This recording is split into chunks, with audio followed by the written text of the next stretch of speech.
Le maire de la ville de Kalemi est descendu sur le terrain ce jour pour répondre aux nombreuses plaintes des résidents concernant l'accaparement illégal des parcelles et les constructions sauvages le long de l'avenue Solo. L'inspection a révélé une situation préoccupante avec des constructions privées empiétant sur les domaines publics, ce qui entrave la circulation des véhicules et perturbe la fluidité du trafic.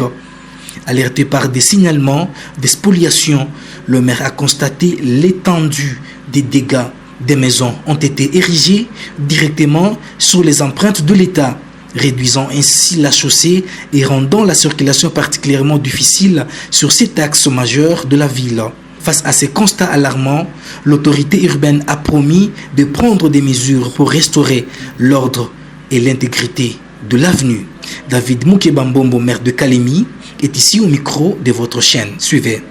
Le constat est amer parce que presque toutes les avenues sont obstruées. Donc on a empiété la voie publique, on a empiété, obstrué tout le passage. Les grandes avenues sont redevenues des sentiers. Alors je me vois dans l'obligation d'étudier et voir qu'est-ce que nous devons faire pour réouvrir ces voies. Et c'est là pourquoi quand quelqu'un construit ici la voie publique, on ne peut pas le dédommager.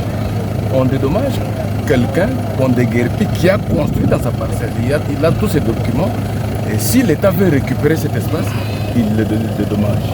La justice et l'ordre soient établis. La présence de l'honorable Kabongo Boniface renforce le message des autorités et rassure les citoyens qui espèrent une résolution rapide de ces problèmes.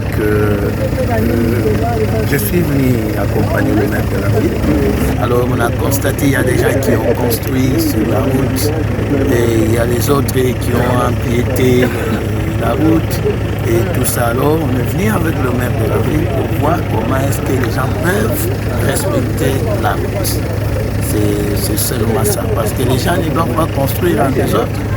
Donc nous sommes déjà dans la ville et les gens construisent sans document, les gens construisent sans l'autorisation de bâtir pendant que nous sommes dans la ville. Alors nous avons accompagné le maire de la ville pour voir qu'est-ce qu'il faut faire.